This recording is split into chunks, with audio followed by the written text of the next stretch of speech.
గ్రంథము నుండి, దేవుని పరిశుద్ధ గ్రంథము నుండి లూకా సువార్త 13వ అధ్యాయము 10, 11, 12, 13 వచనాలు.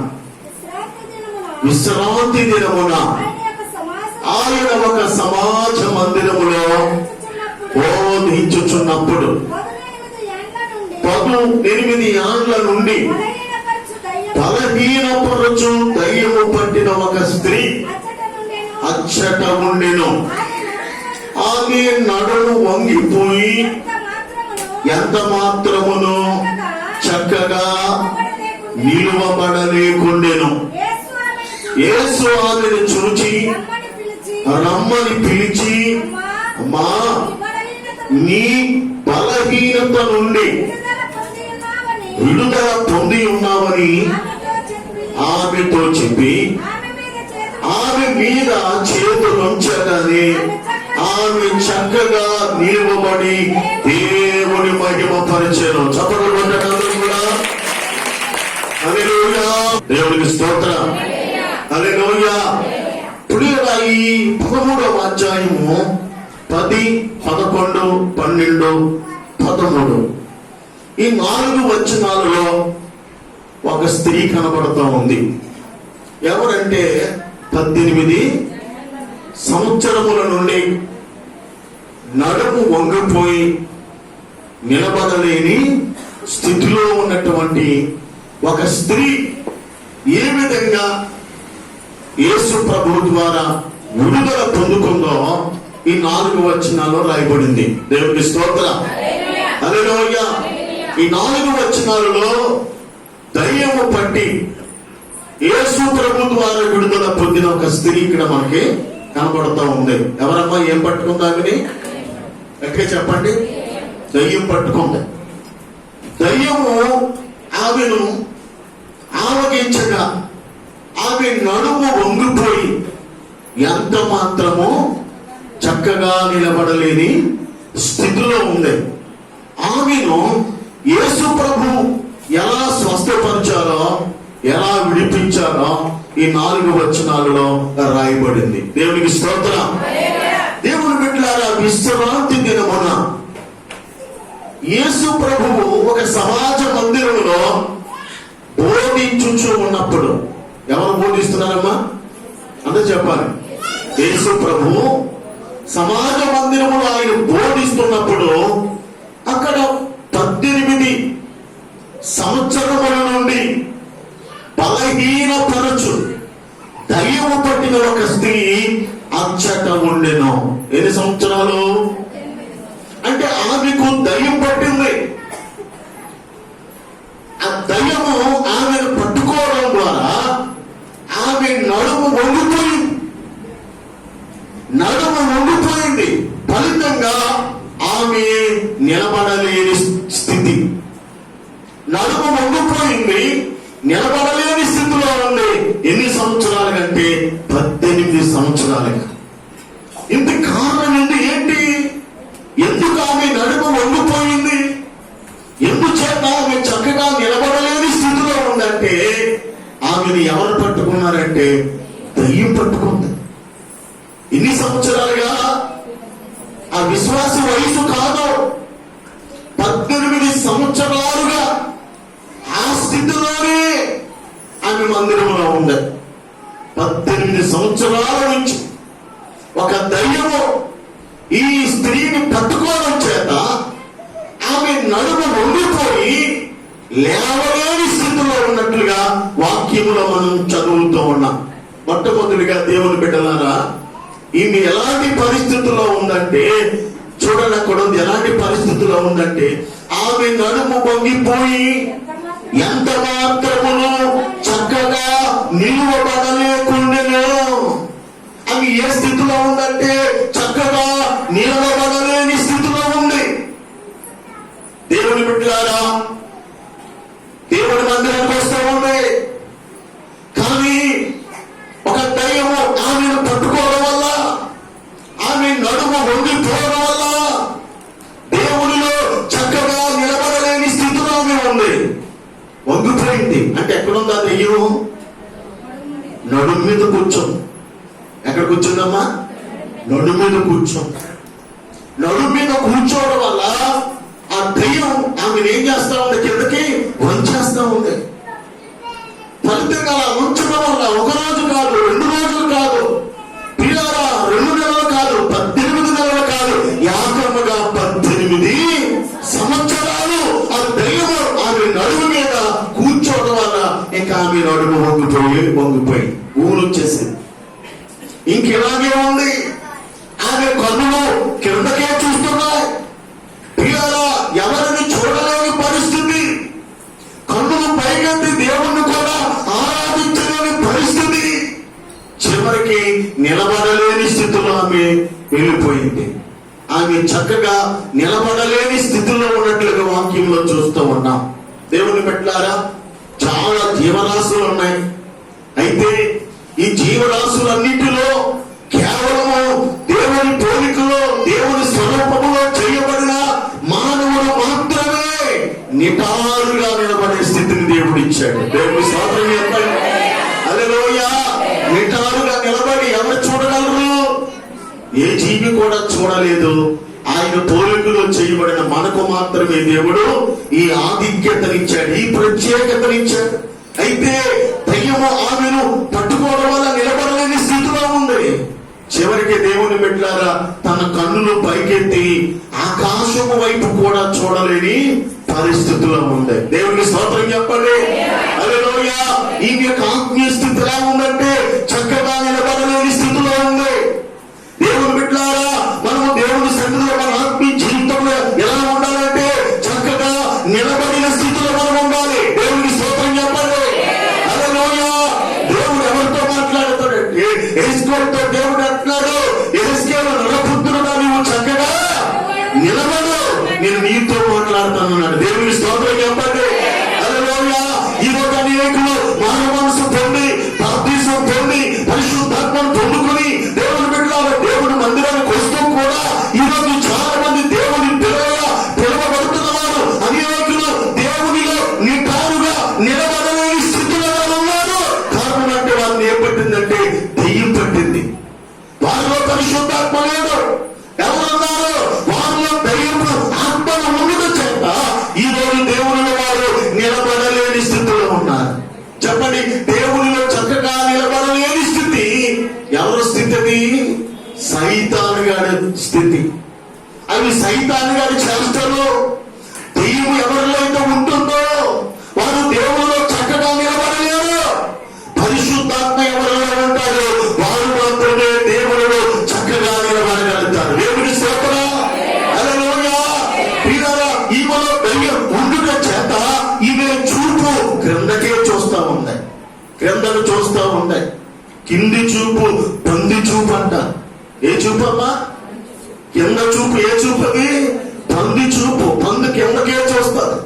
దేవుని పెట్టారా ఆ వేటగాడు పట్టుకుని తన కాళ్ళకు తాగేసి మధ్యలో కరెక్టినప్పుడు దాని చూపు పైకి చూస్తుందట.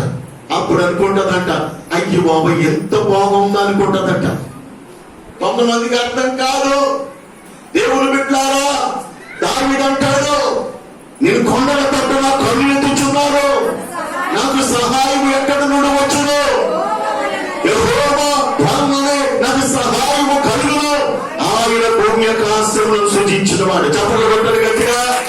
హల్లెలూయా. హల్లెలూయా.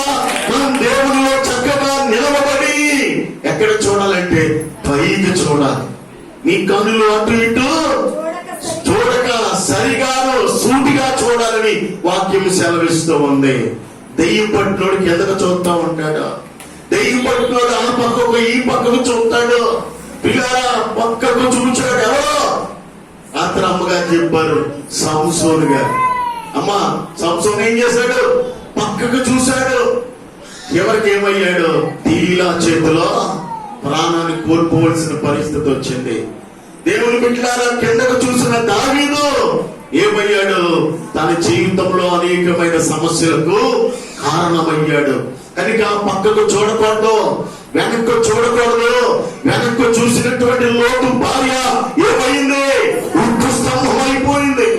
దేవుడు చెప్పాడు నీ వెనక తిరిగి చూడక ముందుకెళ్ళిపోనంటే ఆడవారికి బాగా ఆతృత ఎక్కువ. ఎంత ఆతృత అంటే మామూలు ఆతృత కాదు. దేవుడికి స్తోత్రం. ఆదివారం 11 గంటలకు మోహపాల్ పంచాయతీ దగ్గర 510 చీరలు అంటే ఇంకా చూడాలి. గుళ్ళో ఉండరు మీరు ఏమనండి, మీ ఆశకి అంత ఉండదు. అమ్మా 500 రూపాయలు ఉంటే ఒక చీర, 500 రూపాయలు ఉంటే ఒక చీర, అదే 510 రూపాయలకి ఇస్తాడంటే ఏ చీరలు అంటారండి? అమ్మా ఏం చీరలు చెప్పండి? అందులో నాణ్యత ఉంటుందా?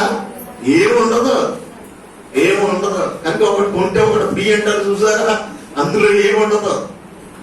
కనుక ఎవరు లాస్ పెట్టుకుని బిజినెస్ చేయడు. ఇంకా ఆదివారం గుళ్ళో కనబడరు. మీరు వెనక్కి చూడొద్దు అన్నాడు దేవుడు. దేవుడు పెట్టారా, లోతు భార్య వెనక తిరిగి చూసి ఇప్పుడు స్తంభం అయిపోయింది. కిందకు చూసినటువంటి దావీదు తన రాజ్యంలో తన జీవితంలో అనేకమైన కష్టాలు తెచ్చుకున్నాడు. పక్కకు చూసిన సంసోను ప్రాణాలు కోల్పోయాయి. ఇది చూసిన భక్తులందరూ దేవుని సహాయం పొందుకున్నారు. దేవుని నువ్వు ఈ సమయంలో మౌనంగా ఉండినను యూదులకు మన యొక్క దిక్కులోని సహాయం వచ్చును. అయితే యేసు అనే దిక్కు. హల్లెలూయా, హల్లెలూయా.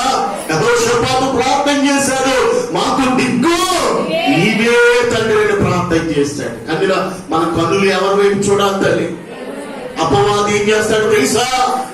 నీలోనికి వచ్చి నువ్వు పైకి చూడకుండా, కన్నులెత్తి దేవుని యొక్క ప్రసన్నతను చూడకుండా, ఆయన మహిమను చూడకుండా, ఆయనకు ప్రార్థన చేసి ఆయన ఇచ్చే జవాబును పొందుకోకుండా అపవాది నీలోనికి ప్రవేశించి క్రింద చూపు ప్రక్క చూపు నిలబడలేని స్థితిని నీలో కలుగు చేస్తాడు.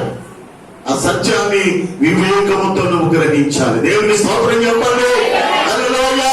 కనుక ఈమె దైవ ముందుట చేత ఈమె చక్కగా నిలవబడలేని స్థితి. ఈ రోజు రక్షణ పొందిన సోదరి సోదరుడా, నీవు ఈ రోజు దేవునిలో చక్కగా నిలబడలేని స్థితిలో ఉన్నావంటే నీవు దైవం ఆరాధించింది. నీ ద్వారా నీ కుటుంబానికి కూడా ప్రమాదం పొంచి ఉంది. హల్లెలూయా, హల్లెలూయా. కనుక ఈ సత్యాన్ని గమనించిన నువ్వు దేవుని సన్నిధిలో చక్కగా నిలబడిన స్థితిలో నువ్వు ఉన్నావా? దేవునికి స్తోత్రం చెప్పండి. మనం దేవునిలో చక్కగా నిలబడి పర సంబంధమైనటువంటి వాటి వైపు, భూ సంబంధమైన వాటి వైపు కాకుండా పర సంబంధమైన వాటి కొరకు మనము ఎదురు చూస్తూ మన జీవిత యాత్రను మనము కొనసాగించాలి. దేవునికి స్తోత్రం చెప్పండి. హల్లెలూయా. అర్థమైందమ్మా? నువ్వు దేవునిలో చక్కగా నిలబడాలి. ఎలా నిలబడాలమ్మా? అది దేవునిలో చక్కగా నిలబడలేని స్థితి. ఏ స్థితి? దయ్యము పట్టిన స్థితి. కనుక నువ్వు దేవునిలో సరిగ్గా నిలబడలేకపోతున్నావంటే, దేవుని సన్నిధిలో చక్కగా నిలిచి ఉండలేకపోతున్నావంటే, దేవునిలో నువ్వు ఆత్మీయంగా ఉండలేకపోతున్నావంటే, నువ్వు లోక సంబంధంగా జీవిస్తున్నావంటే నువ్వు అపవాది సంబంధివి. జాగ్రత్త.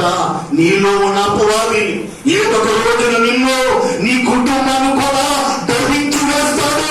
నీ కుటుంబాన్ని నిన్ను కూడా నాశనం చేస్తాడు. ఆ సత్యాన్ని గ్రహించి ఆ పండుగ నుంచి విడిపించి ప్రభు దగ్గరికి నువ్వు రావాలి. ఈరోజు దేవునికి స్తోత్రం చెప్పండి. హల్లెలూయా. నువ్వు చెప్పండి, ఏ స్థితి ఇది? చక్కగా నిలబడలేని స్థితి. దేవుడు ఏమన్నాడు? నువ్వు చక్కగా నిలబడు. దేవుళ్ళు ఎలా ఉండాలమ్మా? మనం చక్కగా నిలబడాలి. చక్కగా నిలబడి ఎవరి వైపు కన్నులెత్తాలి? దేవుడి వైపు కన్నులెత్తి, దేవుని పెట్టారా ఆయన ఇచ్చే పర సంబంధమైన ఆశీర్వాదాల కొరకు ఆయన వైపు మనం చూడాలి. దేవునికి స్తోత్రం చెప్పండి. భూ సంబంధమైన ఆశీర్వాదాల కొరకు కాదు, పర సంబంధమైన ఆశీర్వాదము కొరకు నువ్వు దేవుని వైపు చూస్తే, దేవుని పెట్టారా పర సంబంధమైన ఆశీర్వాదములతో కాదు, నువ్వు దేవుని వైపు చూస్తున్నావు కనుక భూ సంబంధమైన ఆశీర్వాదాలు కూడా దేవుడు నీకు ఇస్తాడా? చెప్పండి రెండు గట్టిగా. హల్లెలూయా, హల్లెలూయా. ఈ మీ స్థితి ఎలా ఉందంటే చక్కగా నిలబడలేని స్థితి. ఎన్ని సంవత్సరాలుగా? 18 సంవత్సరాలు.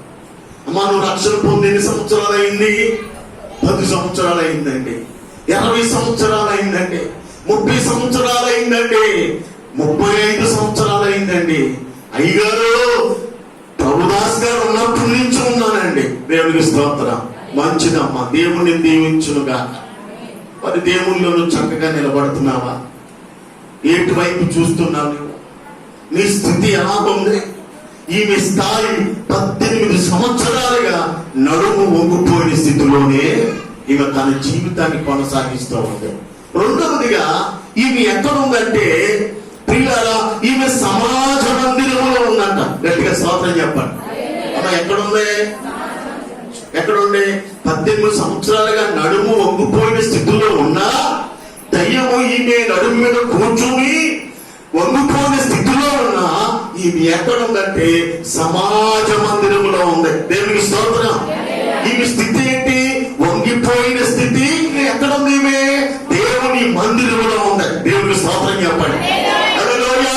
వంగిపోయిన స్థితిలో ఉన్నా, లేవలేని స్థితిలో ఉన్నా, దేవుని బిడ్డలారా, దేవుని మందిరంలో లోనికి వెళ్ళి దేవుణ్ణి ఆరాధించాలనే ఆశ ఈమెకు ఉంది. ఆ ఆశ ఈమెను స్వస్థతకు తీసుకెళ్ళింది. దేవునికి స్తోత్రం చెప్పండి. హల్లెలూయా. ఈమె జీవితంలో యేసు ప్రభు ద్వారా ఒక అద్భుతం జరిగింది. ప్రియులారా, ఈమె జీవితంలో అద్భుతం జరగడానికి కారణం ఏంటంటే ఈమె నడుము వంగిపోయిన స్థితిలో ఉన్న ఈమె మందిరంలో ఉంది. దేవుని ఆరాధించాలనే బలమైన ఆశ ఈమెలో ఉంది కనుక ఆ ఆశ ఈమెను అద్భుతం చేయడానికి దేవుడు సహాయం చేశాడు. హల్లెలూయా. ఆశ ఎటువైపు నడిపించిందంటే ఈమెను అద్భుతం వైపు నడిపించింది. దేవునికి స్తోత్రం చెప్పండి. అద్భుతం జరగడానికి కారణమైంది. దేవునికి స్తోత్రం చెప్పండి. ఏమి ఏ స్థితి అమ్మా? ఏమి ఏ స్థితి? ఇది వంగిపోయిన స్థితి, చక్కగా నిలబడలేని స్థితి. మనం చూడండి, వంగిపోయిన స్థితి, నిలబడలేని స్థితి. అయినా ఎక్కడ ఉందంటే మందిరములో ఉంది. ప్రియులారా, మందిరములో దేవుణ్ణి ఆరాధించాలని ఆశతో ఉంది. ఆ ఆశ ఈమె జీవితంలో అద్భుతం జరగడానికి కారణమైంది. హల్లెలూయా. అయితే దీనికి పూర్తి భిన్నంగా ఉంటాం మనం. దీనికి మనం పూర్తి భిన్నంగా ఉంటాం. ప్రియులారా, అంత బాగున్నా, ఆరోగ్యంగా ఉన్నా, దేవుని బిడ్డలారా, మనం మాత్రం దేవుని మందిరం పట్ల నిర్లక్ష్యంగా ఉంటాం. ఈమె చూడండి, నడుముంగిపోయింది, నిలబడలేని స్థితి. అయినా ఎక్కడికి వచ్చింది? మందిరానికి వచ్చింది. నువ్వు నిలబడగలవు. దేవుని నిలబెట్టాడు. నువ్వు ఆరోగ్యంతో ఉన్నావు. నువ్వు అన్ని అవయవాలు చక్కగా ఉన్నాయి. నీకే లోటు లేదు, ఏ ఇబ్బంది లేదు.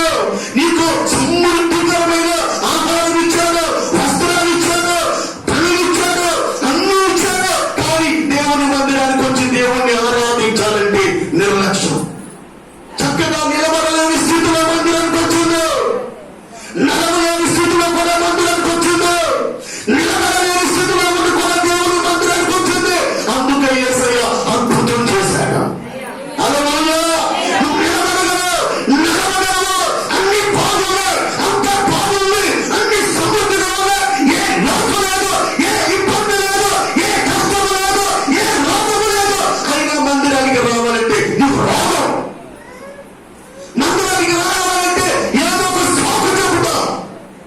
హల్లెలూయా. ఎలా జరుగుతుంది నీ జీవితంలో అద్భుతాలు?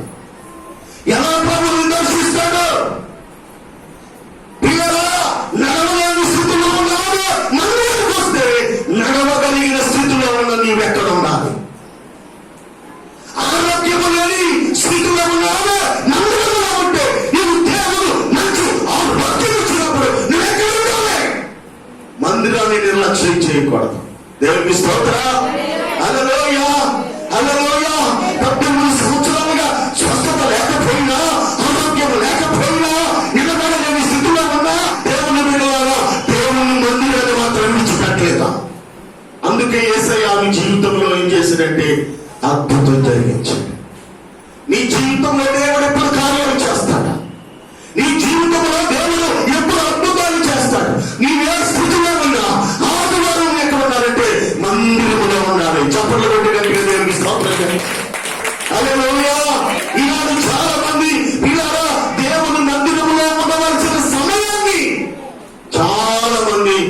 మన పనులు పెట్టుకుంటారు, ప్రయాణాలు పెట్టుకుంటారు. దేవుని బిడ్డలారా, ఈ సమయాన్ని దొంగిలిస్తూ ఉంటారు. ఈ సమయం నీది కాదు, ఎవరిదే? దేవునిది. ఈ దినాన్ని నువ్వు నిర్లక్ష్యం చేయకూడదు.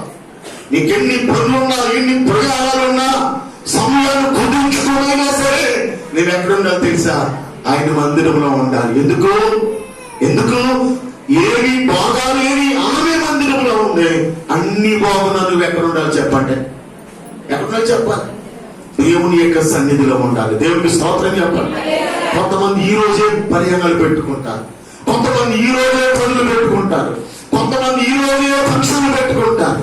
కనుక దేవుని బిడ్డలారా, ఈ దినం ప్రభువు దినం. దేవునికి స్తోత్రం చెప్పండి. దేవుడు పరిశుద్ధపరిచి ఆశీర్వదించిన దినం. ఈ దినంలో దేవుని సన్నిధిలో ఉండాలి. దానికంటాడు, జనులు యెహోవా మందిరములకు వెళుతూ మరి జనులు నాతో అన్నప్పుడు నేను సంతోషించిందని కొట్టు చప్పట్లు కొట్టు గట్టిగా. హల్లెలూయా. 122వ కీర్తన 1వ వచనం అంటాడు, జనులు యెహోవా మందిరములకు వెళుతుమని నాతో ఉన్నప్పుడు అబ్బా సంతోషించాడంట. దేవునికి స్తోత్రం. నేను ఒక మాట అడుగుతున్నాను, అయ్యా నేను సంతోషంగా ఎంతో ఆనందంగా ఉల్లాసంగా మందిరానికి వచ్చిన వాళ్ళు స్తోత్రం చెప్పండి. అలాగుంటే హల్లెలూయా అని ఇది అంటారు, గట్టిగా స్తోత్రం చెప్పండి. హల్లెలూయా. ఎలా ఆదివారం వచ్చేసరికి ఎలా ఉంటారు మన? సంతోషం, ఉల్లాసం, ఆనందం. దేవునికి స్తోత్రం. ఎందుకు? ఎక్కడికి వచ్చాం? మన తండ్రి ఇంటికి వచ్చాం. ఎక్కడికి వచ్చామమ్మా? గట్టిగా చెప్పండి. ఎక్కడికి? ఏ ఇల్లుది? నా తండ్రి ఇల్లు అంటాడు. అమ్మా, ఇది ప్రభు ఇల్లు, ఇది దేవునిది.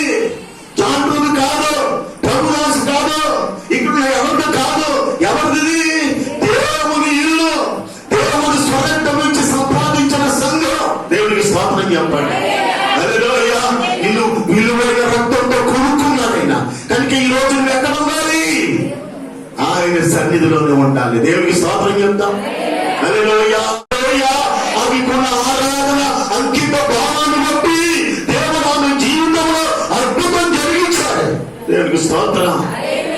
నిలబడలేని బలహీనురాలు దేవునిలో ఉంటే నువ్వు నడవగలవు, నిలబడగలవు, ఆరోగ్యం ఉంది, అన్నీ ఉన్నాయి.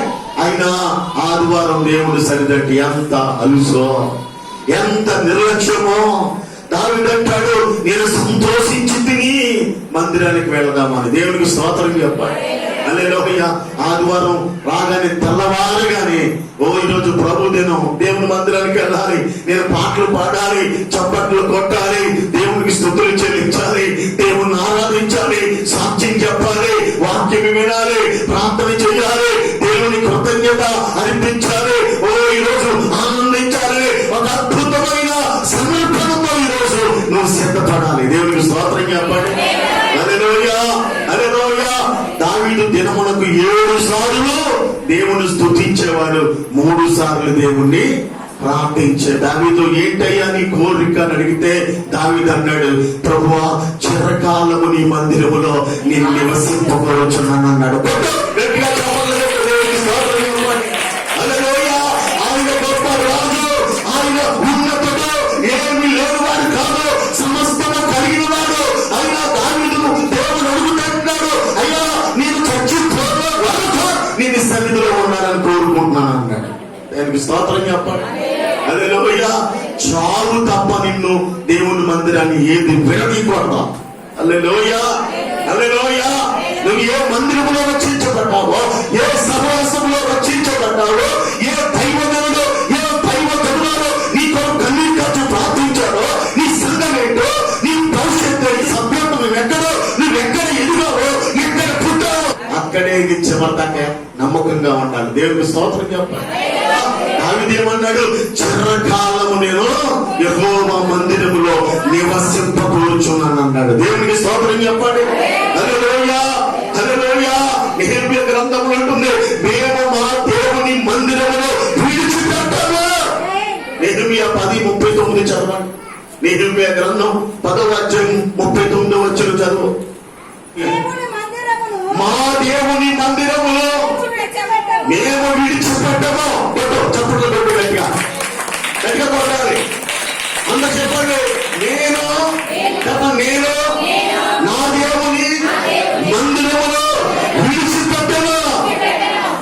విడిచిపెట్టాలి తెలుసా? నీ చావు వచ్చినప్పుడే, నా చావు వచ్చినప్పుడే. మనం చచ్చేటప్పుడు తప్ప ఇంకెప్పుడు దేవుని మందిరాన్ని విడిచిపెట్టుకోవాలి. ఎంతమంది దేవుని మందిరాన్ని విడిచిపెట్టకుండా ఉండగలుగుతున్నారండి? ఎంతమంది దేవుని మందిరాన్ని సంతోషంగా వస్తూ ఉండాలండి? ఎంతమంది దేవుని మందిరానికి కృతజ్ఞతగా దేవునికి మందిరానికి వస్తూ ఉన్నారండి? మందిరాన్ని నిర్లక్ష్యం చేసే వాళ్ళు ఎంతమంది ఉన్నారు? ఏవో సాకులు చెప్తూ ఉంటారు, ఏవో రకరకాల సాకులు చెప్తూ ఉంటారు.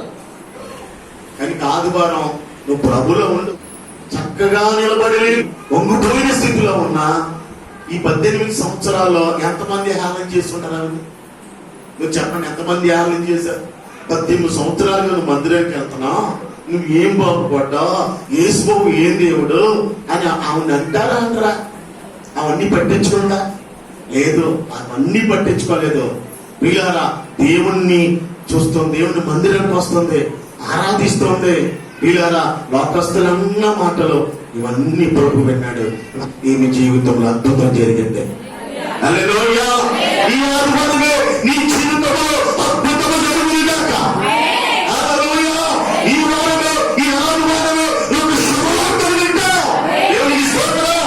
ఈ వారమే ఒక మహిమగల కార్యాన్ని నీకు దేవుడు చేయబోతున్నాడు. ఈ వారమే నీకు ఆటంకాలు దేవుడు తొలగిస్తున్నాడు. ఈ రోజు నీ జీవితంలో అద్భుతం జరుగుతుంది. అంతే చప్పట్లు కొట్టాలి కంటే. హల్లెలూయా! 18 సంవత్సరాలుగా ఆ స్థాయిలో ఉన్న మేము ఎక్కడ ఉంది? ఎక్కడో చెప్పండి, మందిరంలో. దావీదు ఏమన్నాడు తెలుసా? ఒకవేళ నేను దేవునికి దూరం అయితే నా మరణం తప్ప నా దేవుని మందిరాన్ని ఏది, నన్ను నా దేవుని మందిరాన్ని మరణం తప్ప మరొకటి ఏది వేరు చేయకూడదు అన్నాడు. చప్పట్లు కొట్టాలి గట్టిగా. హల్లెలూయా! మరణం తప్ప, ఏ తప్పండి?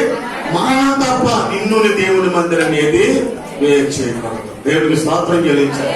హల్లెలూయా! కనుక దేవుని పెట్టారా, బైబిల్ గ్రంథంలో ఉండి రాయబడిన ఆజ్ఞలలో ఒక ఆజ్ఞ, దేవుని మందిరంకు చేయాలి, నువ్వు ఆరాధించాలి. ఈ రోజు నువ్వు ఎక్కడ ఉండాలి? ఆరాధించాలి. ఈ రోజు దేవుని మందిరంలో నువ్వు ఉండాలి అనేది దేవుని యొక్క ఆజ్ఞ. ఈ ఆజ్ఞను నెరవేర్చిన బిడ్డగా నీవు ఉంటే కనుక దేవుడు ఏం చేస్తాడు తెలుసా? చూడండి, యెషయా గ్రంథం 56వ అధ్యాయము 7వ వచనం చూడండి. యెషయా గ్రంథం 56వ అధ్యాయము 7వ వచనంలో, యెషయా 56:7లో, నా ప్రార్థనా మందిరములోని వారిని ఆనందింపజేసేదను. పట్టణ గట్టిగా దేవునికి స్తోత్రం చెప్పండి. నా ప్రార్థనా మందిరములోని వారిని ఆనందింపజేసేదను. దేవునికి స్తోత్రం చెప్పండి. పిల్లలా, ఈ రోజు దేవుని మందిరములోనికి రావడం అనేది దేవుని యొక్క ఆజ్ఞ. ఈ ఆజ్ఞను నెరవేర్చిన బిడ్డగా నీవు ఉంటే కనుక దేవుడు అంటున్నాడు, ఇక్కడ నుండి నీవు ఆనందించే కార్యాలు నేను చేస్తానంటున్నాడైనా. హల్లెలూయా!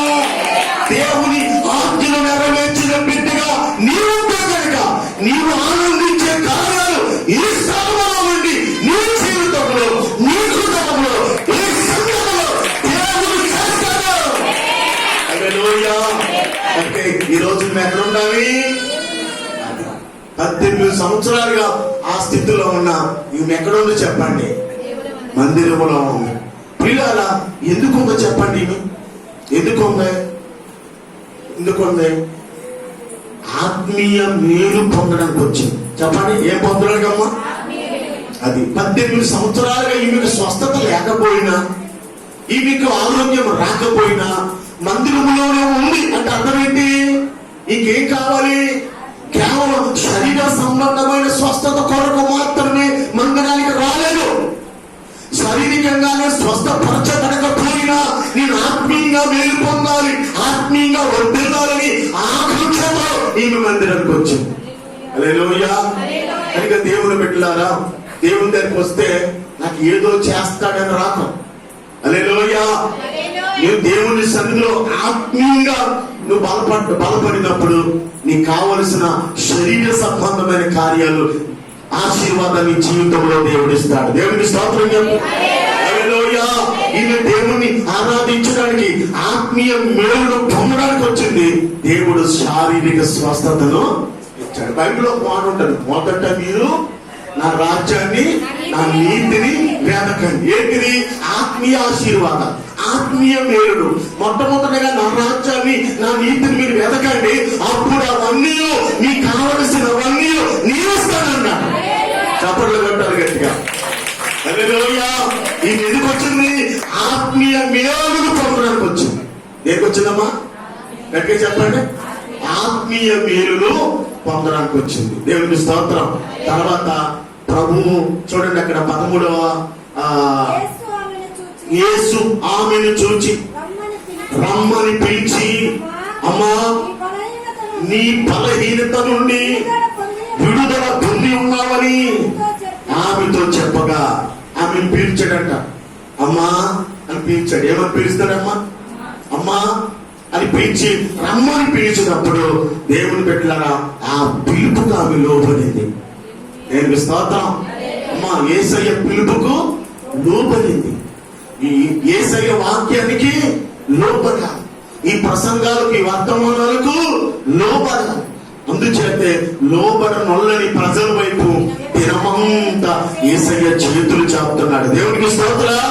ప్రయాసపడి భారము మోసుకొనిచున్న వాళ్ళారా నా యొక్కకు రండి, నేను మీకు విశ్రాంతి ఇస్తానన్నాడు. దేవునికి స్తోత్రం చెప్పాలి. ఆత్మీయ మేలు పొందడానికి వచ్చింది. అందుచేత శరీర సమస్తమును దేవుడు అనిపించాడు. 4వదిగా రమ్మని పిలిచినప్పుడు యేసయ్య పిలుపుగానే లోబడింది. చివరగా పీలరా ఆమె స్వస్థత పొందిన తర్వాత చక్కగా నిలబడి దేవుని మహిమపరిచింది. చప్పట్లు కొట్టండి గట్టిగా. హల్లెలూయా. ఆమె బాగుపడ్డాక ఏం చేసింది? యేసయ్యను మహిమపరిచింది. దేవునికి స్తోత్రం చెప్పాలి. నన్ను స్వస్థపరచున్నాయనని ప్రభుని అడిగింది. అక్కడ అడగలేదు.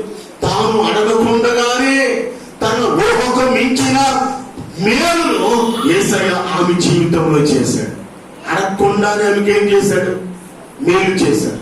అడగకుండానే ఆమె స్వస్థపరిచినప్పుడు ఆమె యేసయ్యకు, దేవునికి ఏం చెల్లించింది? మహిమ చెల్లించింది, కృతజ్ఞతలు చెల్లించింది.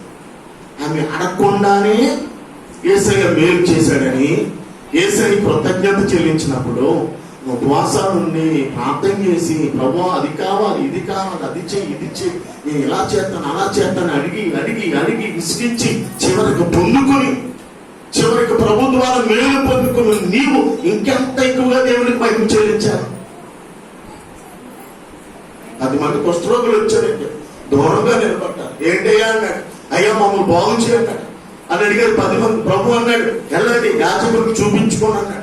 వెళ్తూ ఉండగా మధ్యలో 10 మంది స్వస్థత పొందుకున్నారు. 9 ఇంటికి వెళ్ళిపోయారు. ఆ 10వ వచ్చి యేసయ్యకు కృతజ్ఞతలు చెల్లిస్తున్నప్పుడు యేసయ్య అన్నాడు, ఇదిగో దేవుని మహిమపరచడానికి ఈ అన్యుడు తప్ప లేరా? ఆ 11 ఎక్కడానికి దేవునికి స్తోత్రం చెప్పాడు. హల్లెలూయా. స్వస్థపరచమని అడిగి స్వస్థపరిచిన తర్వాత 9 ఇంటికి వెళ్ళిపోయారు. ఈమె అడగలేదు, అడగకుండానే స్వస్థపరిచిన దేవునికి ఏం చెల్లించిందమ్మా? కృతజ్ఞత చెల్లించింది. దేవునికి స్తోత్రం చెప్పాలి. హల్లెలూయా. మనం అంటాం నేను అది చేస్తాను, నాకు ఎలా చెయ్యండి, అలా చేస్తానంటాం. నాకు ఎలా చెయ్యండి ప్రభా, అలా చేస్తానంటాం. అప్పుడు ఏం చేయాలి మనం? నువ్వేం కోరుకున్నావో, ఏది జరిగితే ఏం చేస్తారని దేవునికి ప్రామిస్ ఇచ్చావా, వాగ్దానం చేసావా, మాట ఇచ్చావా, దాన్ని నువ్వేం చేయాలి? నెరవేర్చాలి. దేవునికి స్తోత్రం చెప్పండి.